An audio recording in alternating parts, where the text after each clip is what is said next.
Hello guys, this is Jubin Gill here.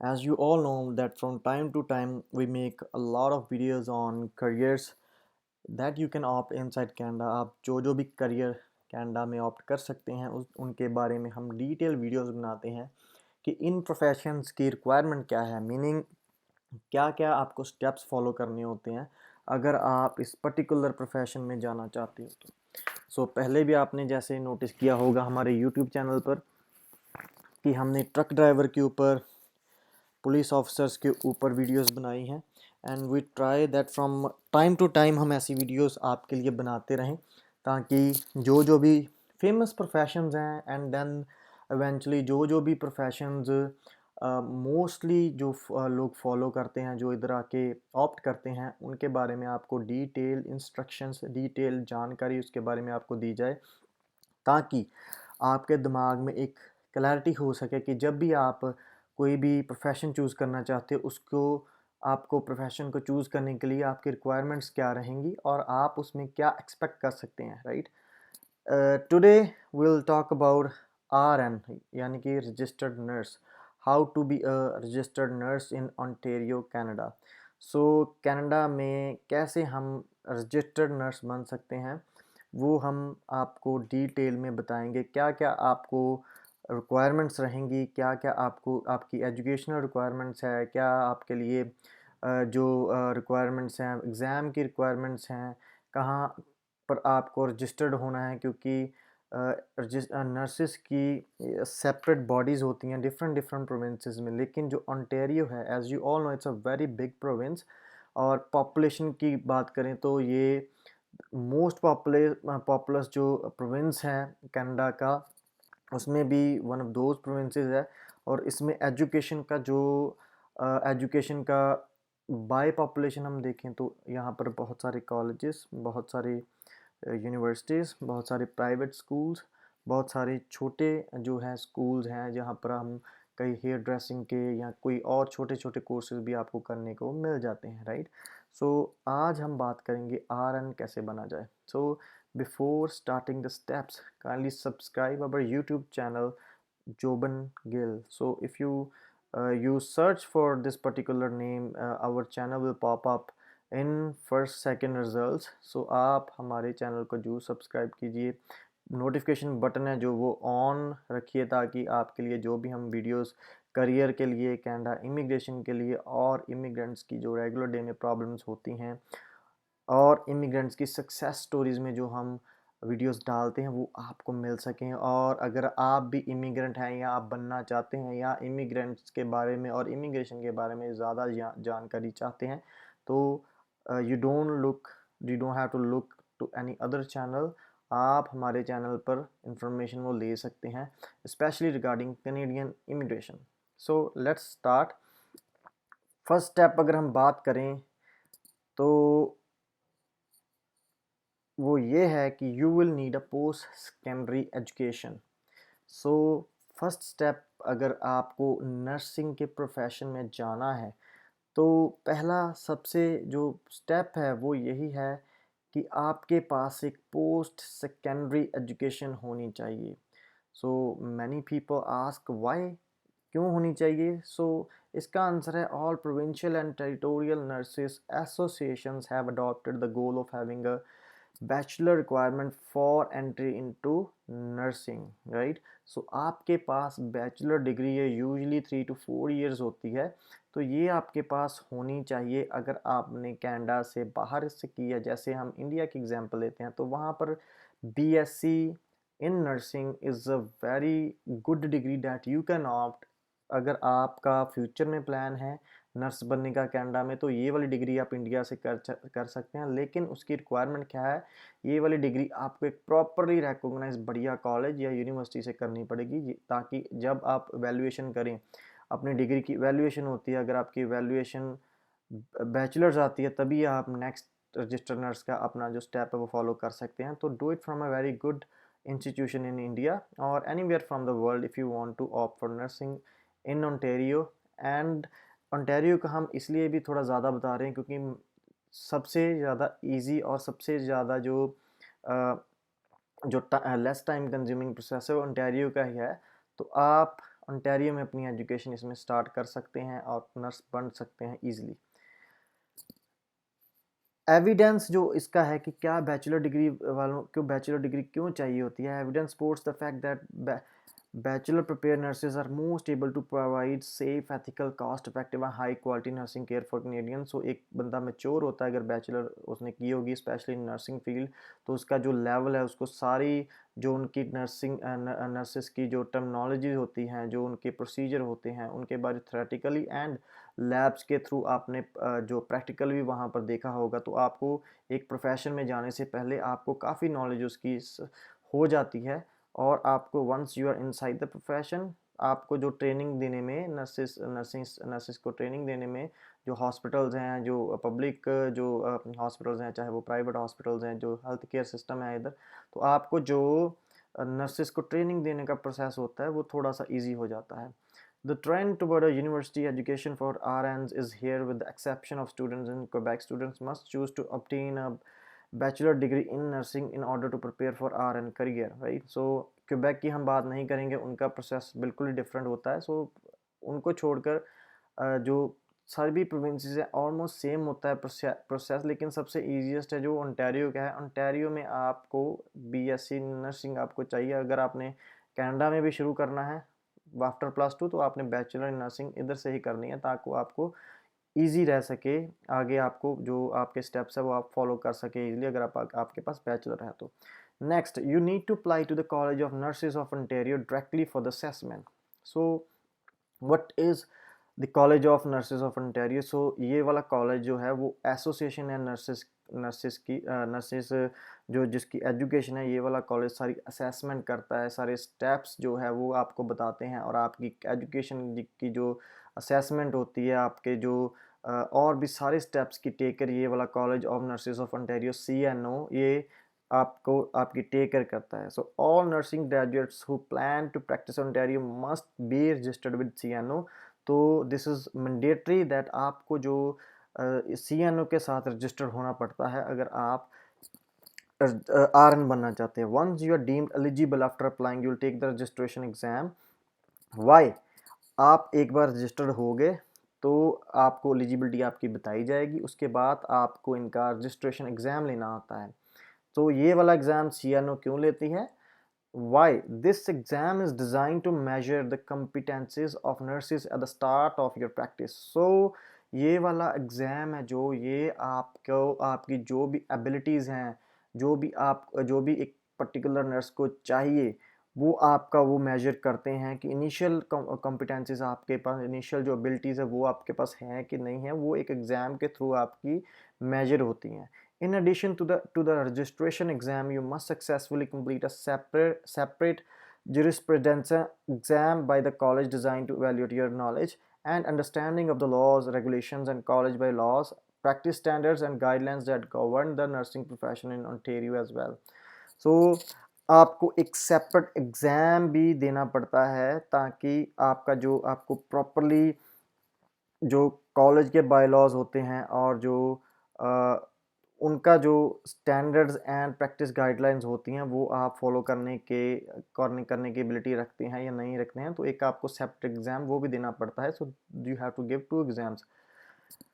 The RN jurisprudence exam is completed online. तो ये वाला जो exam है ये ऑनलाइन होता है। RN का जो एग्ज़ाम होता है कॉलेज का, वो आपका ऑनलाइन ही होता है। एंड अगर आपने प्रोफेशन में अगर आपने पहले काम भी किया है इंडिया में या कहीं और, तो इट्स नॉट दैट हार्ड। तो आपको अगर अच्छी नॉलेज, आप पढ़ने में अच्छे थे, सारा कुछ अच्छा तो आपको जो है आपको ईजिली रहेगा, आप ये एग्ज़ाम ईजिली दे सकते हो। Next, step number 3, if you pass, अगर आप ये दोनों एग्ज़ाम पास कर लेते हो, जो रजिस्ट्रेशन एग्ज़ाम है और RN कॉलेज का जो एग्ज़ाम है, ये दोनों एग्ज़ाम अगर आप पास कर लेते हो, you must meet 4 other requirements in order to be registered by a provincial or territorial nursing regulatory body in Canada. So अगर आप ये दोनों चीज़ें कर लेते हैं तो आपको बाद में रजिस्टर्ड होने के लिए 4 और रिक्वायरमेंट्स हैं, 4 और स्टेप है जो आपको फॉलो करने पड़ते हैं। So first is bachelor degree, second 2 exams, and third अगर आप एग्ज़ाम्स फॉलो करते हैं then there are 4 other requirements. After completing an eligible education program showing the college evidence of recent safe nursing practice, usually completing the program as well as successful completion of the National Nursing Registration Examination, you must then show, आपको वो exam पास करने के बाद आपको क्या क्या show करना पड़ता है. First, evidence of fluency in written and spoken English और फ्रेंच. सो डिपेंडिंग ऑन कि आपका जो आप जिस प्रोविंस में हैं, अगर आपको इंग्लिश स्पीकिंग आप हॉस्पिटल में या आप जुरिस्डिक्शन में वहाँ पे काम कर रहे हैं, तो आपकी जो फ्लुएंसी है रिटन लिखने की एंड स्पोकन मींस बोलने की, वो आपकी फ्लुएंसी चेक करेंगे. वो आपको एविडेंस मीन उसका आपके पास प्रूफ होना चाहिए. सो ये वाला प्रूफ मोस्टली जो इंग्लिश के टेस्ट एग्ज़ाम होते हैं, जैसे आपके पास आयल्स होता है, आयल्स का जो एग्ज़ाम है वो भी आप दे सकते हैं, उसमें अच्छे स्कोर लेके वो भी आप अपनी जो फ्लुएंसी शो कर सकते हैं. और भी काफ़ी एग्ज़ाम्स होते हैं जिसको आप देकर वो आपको लिस्ट मिल जाएगी जब आप रजिस्ट्रेशन प्रोसेस के थ्रू जाते हैं, तो आप कौन कौन से एग्ज़ाम दे सकते हैं. लेकिन IELTS is a very good platform to prove your English skills, so आप वो दे सकते हैं. Next thing, second step is registration or eligibility for registration in the jurisdiction where a nursing program was completed. So अगर जो आपकी जो registration होती है, जो जिस भी आप प्रोविंस में आप नर्सिंग प्रोग्राम वाज आपका जो ख़त्म हुआ था, वहाँ के साथ आपको अपनी रजिस्ट्रेशन और एलिजिबिलिटी फॉर रजिस्ट्रेशन वो दिखानी पड़ती है. Third, proof of Canadian citizenship, PR. So आप कनेडियन सिटीजन या आप पीआर होने चाहिए. और authorization under the immigration and refugee protection act, IRPA, to engage in the practice of nursing. Good character, suitability to practice as indicated by declaration of registration requirements and a Canadian criminal record synopsis. So इसका meaning क्या है कि कई बार क्या है कि कई ऐसे इमिग्रेशन के प्रोग्राम्स होते हैं, as I am also a regulated Canadian immigration consultant, where they have designed specific programs for nurses only, right? There are some provinces like Nova Scotia, New Brunswick, Newfoundland, Labrador, British Columbia. So nurses के लिए special programmes design होते हैं, right? अगर आपकी जो है eligibility बनती है प्रैक्टिस करने की, तो आपको जो इमिग्रेशन है स्पेशल डॉक्यूमेंट्स देते हैं, आपको असेसमेंट करते हैं, तो आपके पास वो डॉक्यूमेंट होना चाहिए कि आप जो प्रैक्टिस जो भी जुरिस्डिक्शन है, जो भी प्रोग्राम है, वो वहाँ से आपको लेटर चाहिए कि आप प्रैक्टिस करने के लिए एलिजिबल हैं. लेकिन मोस्टली जो आरएन है वो कनेडियन सिटीजन या पीआर स्टेटस होल्डर्स होते हैं, वो होल्ड करके, and there are a very minute portion that we are talking about here that come to Canada through immigration programs, right? वो भी अगर आपके पास काफ़ी बढ़िया एक्सपीरियंस है, अच्छे हॉस्पिटल्स है, अच्छी एजुकेशन है, तो आपके अगर स्टैंडर्ड्स कनेडियन स्टैंडर्ड्स के अकॉर्डिंगली मीट करते हैं, तो आप उन प्रोग्राम्स के थ्रू भी माइग्रेट होके एज अ रजिस्टर्ड नर्स काम कर सकते हैं. Fourth step, a valid certificate of registration from the college is required of all nurses who wish to practice nursing in Ontario and perform the procedures in controlled acts that are authorized to nursing. Only member of the college are allowed to enter are allowed to refer themselves as nurses in Ontario. So whoever wants to practice in Ontario province of Canada, they need to register with CNO. वहाँ से आपको certificate मिलेगा, तो वो certificate is very mandatory. You have to be registered with that college, right? So उस college के साथ आपको रजिस्टर्ड होना मैंडेटरी है अगर आप प्रैक्टिस करना चाहते हैं. So this was the fourth requirement. So almost we have covered all the requirements if you want to practice as a registered nurse in Ontario.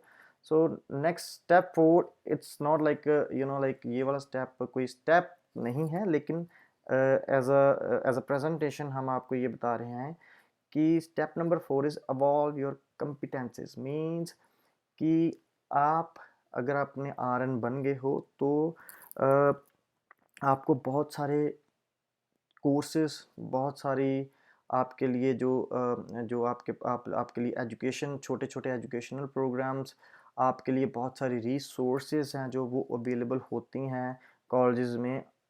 अगर आप अपना ये वाला प्रोफेशन अगर बनाते हैं, तो इसमें आपको और आगे बढ़ना है, प्रमोशन या पे स्केल आपको बढ़ाना है, तो with the experience, with more education add-ons, you can do that, because nursing is a self-regulating profession. Establishing and maintaining high standards of practice is critical not only for the safety of patients but also the long-term advancement of the nursing profession.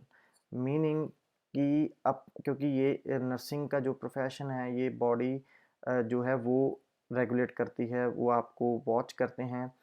सो आपको जो इनके standards of practice हैं वो बहुत ही ज़्यादा important होते हैं, तो वो आपको फॉलो करने पड़ते हैं। नॉट जस्ट कि आपको जो इसमें आपको पेशेंट के साथ, ह्यूमंस के साथ डील करना पड़ता है, यही वजह नहीं है कि ये एक बहुत इंपॉर्टेंट वजह है भी, लेकिन आपको इसके साथ ये भी सोचना पड़ेगा कि अगर लॉन्ग टर्म एडवांसमेंट है, ये नर्सिंग प्रोफेशन बहुत वाइड होने वाला है और भी बहुत इन डिमांड आने वाला है, क्योंकि with the coming in the coming years, uh, like how COVID-19 happened, and nurses were in great demand, right? It was an essential profession in Canada. So nursing advancement के लिए भी आपको अपने साथ जो आपकी स्टैंडर्ड ऑफ प्रोसीजर हैं वो आपको फॉलो करने पड़ते हैं, अपने आप को और काबिल बनाना पड़ता है ताकि आप इस प्रोफेशन में और भी जाके आगे ग्रो कर सकें। Searching and expanding nursing competencies through best practice of development is another important contribution RNs can make after they begin to practice. So अगर once आप प्रोफेशन में एंटर हो गए, आपको अच्छी जॉब मिल गई कहीं पे, तो आप वहाँ पे कैसे पेशेंट्स के साथ डील करते हो, कैसे आप प्रोसीजर्स फॉलो करते हो, वो आपको हॉस्पिटल से जो है टाइम टू टाइम अचीवमेंट्स और एक्सीलेंस के जो है आपको जो अप्रेजल्स है वो भी मिलती हैं, राइट। सो आप वो कंप्लीट करके आप इसमें और बढ़ सकते हैं इस प्रोफेशन में, because this is really good profession, very in demand profession, and you can get a handsome amount of salary, handsome amount of wages in this profession. So I hope कि ये वाली जो वीडियो है इसमें आपके बहुत सारे क्वेश्चंस है जो वो आपके सॉल्व किए होंगे। If you have any other questions in your mind, kindly leave those questions in the comment section, and we'll try to answer that and make video on that, or try to reply in the comment section. So kindly subscribe our channel for more videos. So more, अगर आपको और videos भी देखनी हैं और videos career के साथ आपको कौन कौन सी चाहिए, अगर आप कोई और वीडियो भी बनवाना चाहते हैं हमसे, आप कमेंट सेक्शन में बताइए कि आपको कौन से प्रोफेशन के बारे में जो है आपको इंफॉर्मेशन चाहिए। Will be more than happy to make video on that topic for our audience and for our viewers. So thank you so much and have a nice day. Thank you.